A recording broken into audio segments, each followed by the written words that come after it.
የሀገሬ ሰው ሲተርት የፉክክር ቤት ሳይዘጋ ያድራል ይላል። ትክክል ነው። ትናንትና ደግሞ ሩታ ሽማግሌ ተላከ ተብሎ ቪዲዮ ተቀርጾ በሩታ ቤት ተለቆ ነበረ።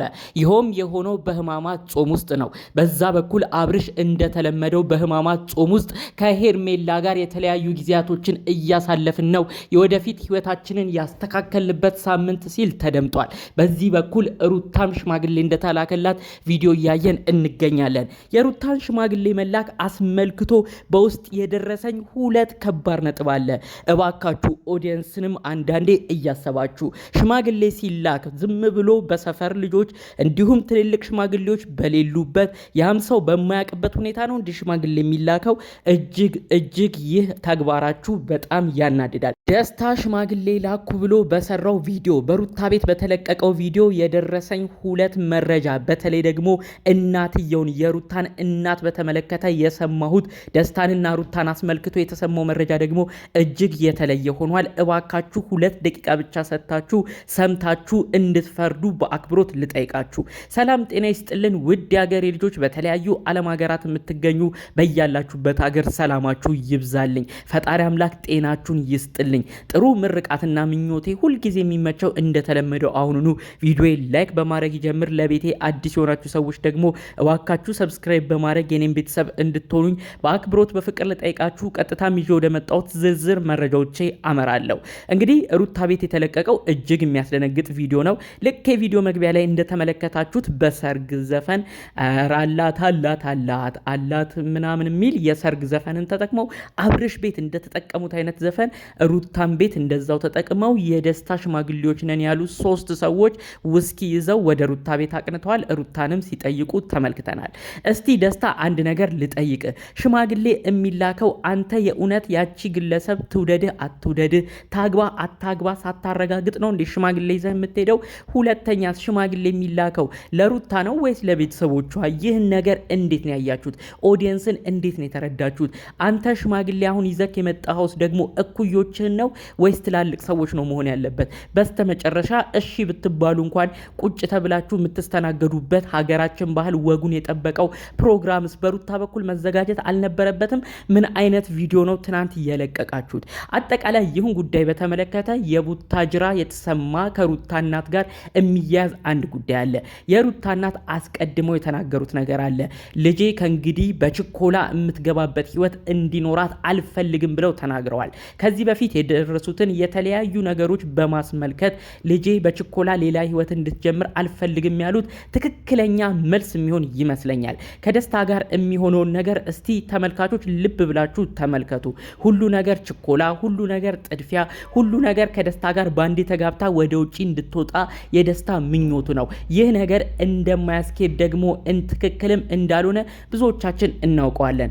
አብርሽና ሩታ ገና ከተለያዩ አመት እንኳን በቅጡ አልሞላቸውም። ብዙዎቹ የተጋቡበትን ቅጽበት ያስታውሳሉ ብዬ አስባለሁኝ።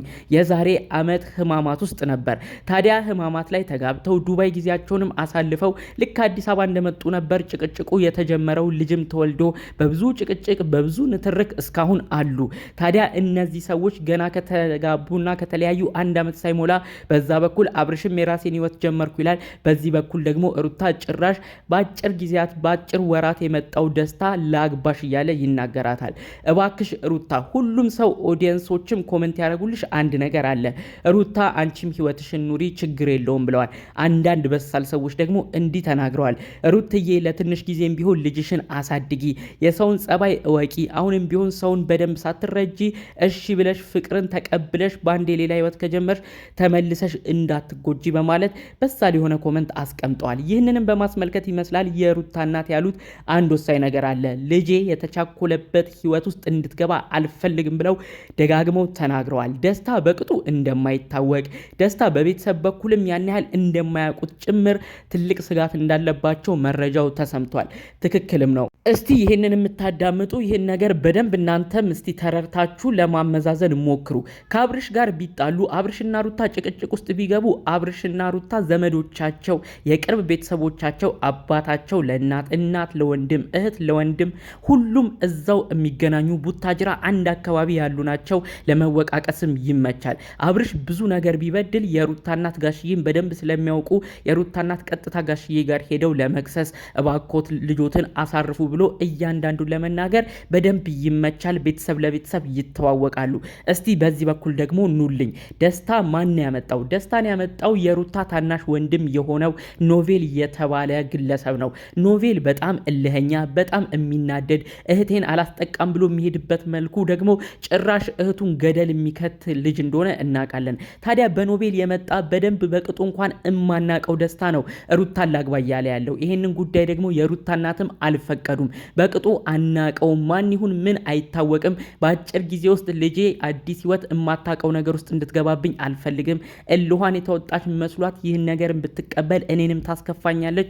በስተመጨረሻ ልጄ እንድትጎዳ ስለማልፈልግ በደንብ መታወቅ አለባቸው ቢያንስ ሲሉ ነው መልእክታቸውን ያስተላለፉት። ሁሉም ሰው እንደ እህል ውሃው እንዲኖር ግድ ይላል። አብርሽም በራሱ ሩታን በራሷ መልኩ። ነገር ግን የምትሄዱበት ርቀት እልህ ሲሞላበት የችኮላና የጥድፊያ ሲሆን ግን እናንተኑ መልሶ ዋጋ እንደሚያስከፍላችሁ ከወዲሁ ልነግራችሁ ግድ ይላል።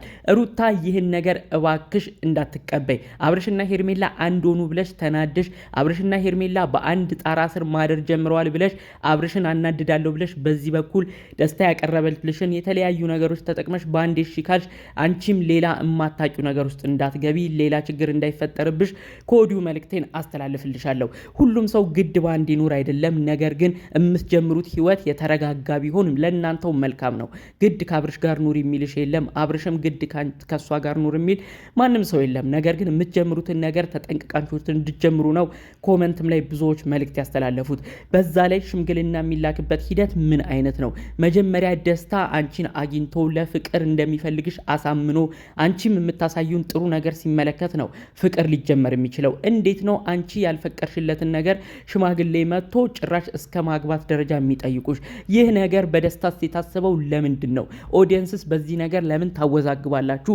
በዛ ላይ ደግሞ በህማማቱ ጾም አሁንም ሌላ ድግስ፣ ሌላ ሀሳብ ለምን እናንተ ታመጣላችሁ? ሰዎች በኮመንት አሁንም በዚህ በተከበረው ጾም ከዛም አልፎ ተርፎ ደግሞ በዚህ ህማማት በሚባለው ከባዱ የጾም ሳምንት ውስጥ አሁንም ሌላ ፕሮግራም በዛም በዚህም የሚያዘጋጁት ለምንድን ነው? ጭራሽ አሁን በዚህ ሳምንት ቢፈቀድለት ደስታስ እውነት ሩታን ይዞ ሊሄድ ነው ወይ? ሊደግስ ነበር ወይ በዚህ ሳምንት? በማለት ሌሎችም መነጋገሪያ አድርገዋል። ስለዚህ ደስታ አንተም እባክህ ጉዳዩን ትኩረት ሰጥተህ የህፃን የቃቃ ጨዋታ ማረጉን ትተህ ለጉዳዩ ትኩረት በመስጠት በመጀመሪያ ሩታን አናግራት፣ ሩታን ጊዜ ስጣት። በመቀጠልም ቤተሰቦቿ አንተን እንዲቀበሉ አድርግ። ምክንያቱም ቤተሰቦቿም በብዙ ነገር ሀሳባቸው ተከፋፍለዋል። ከዚህ በፊት ሩታ ከፍቅረኛዋ ከልጇ አባት ትዳሬ ካለችው ከአብርሽ ጋር የደረሰባትን ነገር ስለሚያውቁ እነሱም ተረጋግተው ስለሷ እንዲያስቡ እድል ስጥ። በመቀጠል ሽማግሌ የምትልከው ትልልቅ ሽማግሌዎችን የእውነትም ሽማግሌ የሚባሉ ትልልቅ ሰዎችን ነው እንጂ እንዴት እኩዮች ልከ ይሄን ነገር ለማስተካከል ትሞክራለህ? ከሁሉ በፊት አስቀድመ ግን አንተና ሩታ መነጋገር ነው ያለባችሁ። እሱን ነገር እንድታወራ ነው መልእክቴን እማስተላልፍልህ። በስተመጨረሻም ግን ማወቅ ያለብህ አንድ ነገር አለ። ሁሉ ነገር ቤተሰብ ሲፈቅድ ቤተሰብ ሲመርቅ ነው ጥሩ ቦታ የሚይዘው። የሩታ እናት እውነትም አንተን እንደሚፈልጉ ወይም እንደማይፈልጉ፣ በአንተ እንደሚተማመኑ ወይም እንደማይተማመኑ ልታረጋግጥላቸው መጀመሪያ እናትየዋንም አግኝተ ልታወራቸው ልትተዋወቃቸው እንደሚገባ እየነገርኩ ነው። የሩታ እናት የሚናገሩት ምንም ነገር አልዋሹም፣ ምንም ነገር አልተሳሳቱም። መጀመሪያ ልጅ የምታገባው ሰው መታወቅ አለበት ያሉት ትክክለኛ ነገር ነው። ስለዚህ የሩታን እናት ቤተሰቦቿ የሚናገሩትንም ነገር አክብረ መታወቂያ ጊዜያቸውንም ረዘም አድርገ የወደፊቱን ነገር ሰፋ ባለመልክ እንድታየው በዚሁ መልእክቴን አስተላልፍልሃለሁ። ጠቅለል ባሉ መረጃዎቻችን ለዛሬ ዘን የመጣ ነው ይህን ይመስል ነበር። እናንተስ በትናንቱ ቪዲዮ ምን ተሰማችሁ? ጨዋነት በተሞላበት መልኩ ኮመንታችሁን ብታሳውቁኝ ደስ ይለኛል። በሌሎች ቪዲዮቻችን እስክንገናኝ ሰላሙን ሁሉ ተመኘሁላችሁ። ሰላም።